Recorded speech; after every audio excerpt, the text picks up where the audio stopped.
Good morning students. आज का जो हमारा टॉपिक है वो मेन टॉपिक है इकोनॉमिक्स का, क्योंकि इकोनॉमिक्स की ज़रूरत हमें उसी समस्या को हल करने के लिए हुई है। तो वो जो टॉपिक है उसका नाम है आर्थिक समस्या। क्या नाम है? आर्थिक समस्या। यानी कि ये आर्थिक समस्या है क्या? एक मनुष्य जिसकी आवश्यकताएं क्या हैं? असीमित है।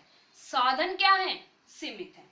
एक मनुष्य जिसकी आवश्यकताएं असीमित हैं, साधन सीमित हैं।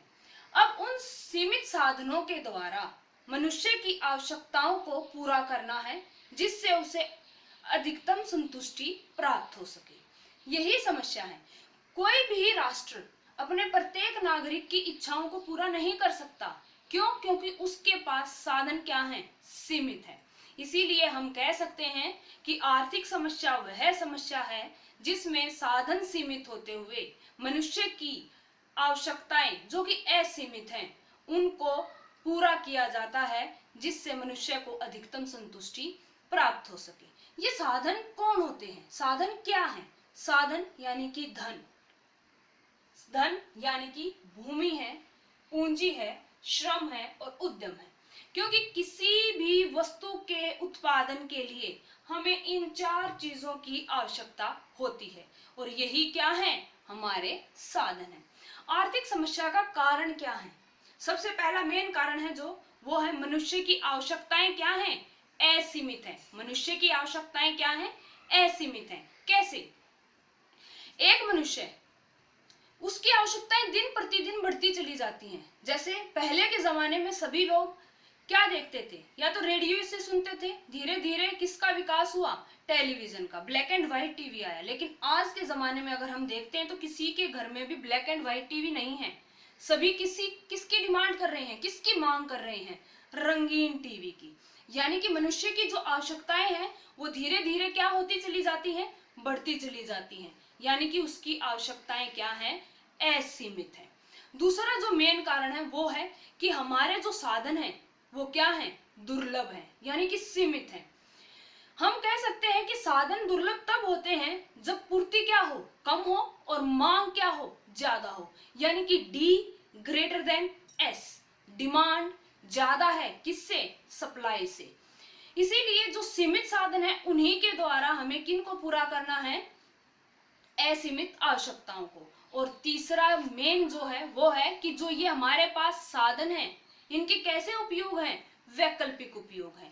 क्योंकि जो एक सीमित साधन है, मान लो हमारे पास दूध है। दूध जो है वो सीमित है। दूध क्या है? सीमित है। उससे या तो पनीर बनाया जा सकता है या घी निकाला जा सकता है, ठीक है। लेकिन हम दोनों को नहीं निकाल सकते। क्यों? क्योंकि या तो उसका प्रयोग पनीर निकालने के लिए किया जाएगा या उसका प्रयोग घी बनाने के लिए किया जाएगा।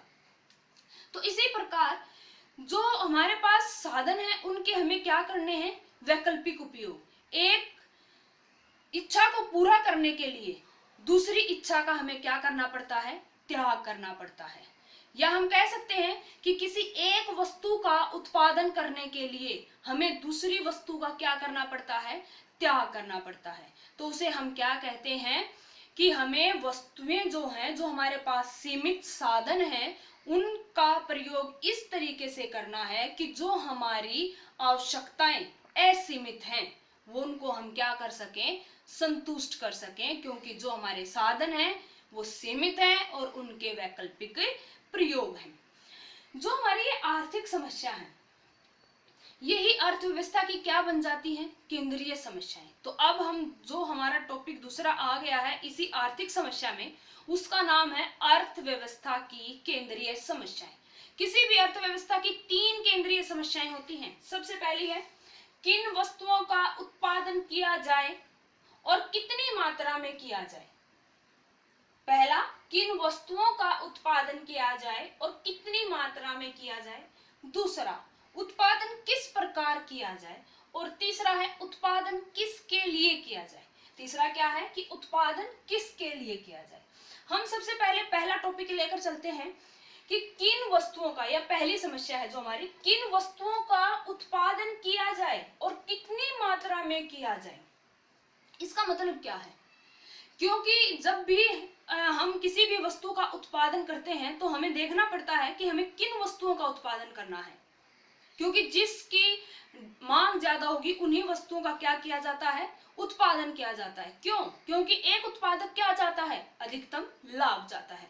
तो हमें ये देखना है कि किन वस्तुओं का मतलब है कि उपभोक्ता वस्तुओं का उत्पादन करना है। उपभोक्ता वस्तुएं कैसे, जैसे कि है रोटी, कपड़ा, ठीक है, गेहूं, या हम कह सकते हैं पूंजीगत वस्तुएं। पूंजीगत वस्तुएं क्या होती हैं? पूंजीगत वस्तुएं वे वस्तुएं होती हैं जो पूंजी कमाने में हमारी क्या करती हैं, सहायता करती हैं, जैसे कि ट्रैक्टर, मशीन इत्यादि।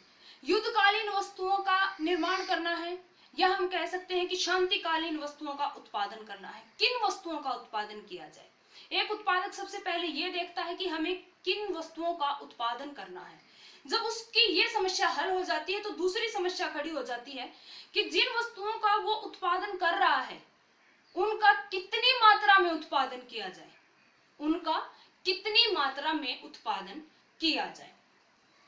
ये थी हमारी पहली समस्या। जो दूसरी समस्या है वो है कि उत्पादन किस प्रकार किया जाए, क्योंकि जब भी हम उत्पादन करना शुरू करते हैं तो हम ये देखते हैं कि उत्पादन को करने के दो तरीके हैं। पहला है श्रम प्रधान तकनीक और दूसरा है पूंजी प्रधान तकनीक।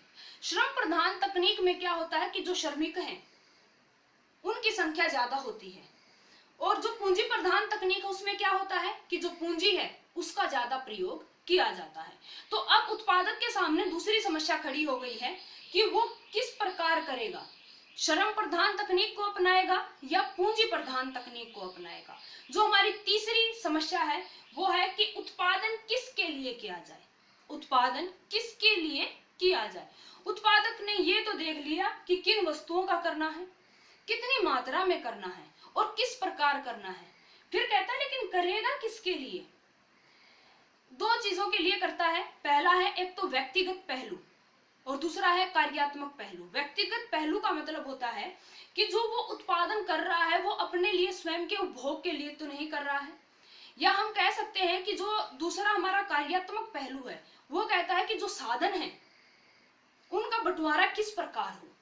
तो वो हमारा है कि किसके लिए वो जो उत्पादन करता है किसके लिए किया जाए। जो ये हमारी आर्थिक समस्या है और जो हमारी अर्थव्यवस्था की केंद्रीय समस्याएं हैं, यही हमारी अर्थव्यवस्था की मेन समस्याएं हैं।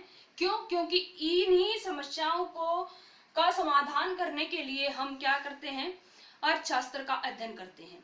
हमारा जो अगला टॉपिक आएगा उत्पादन संभावना वक्र। उस उत्पादन संभावना वक्र के द्वारा हम किसको समझ सकते हैं, आर्थिक समस्या का जो निवारण है, या हम कह सकते हैं कि आर्थिक समस्या को या केंद्रीय समस्याओं को आसानी से समझा जा सकता है।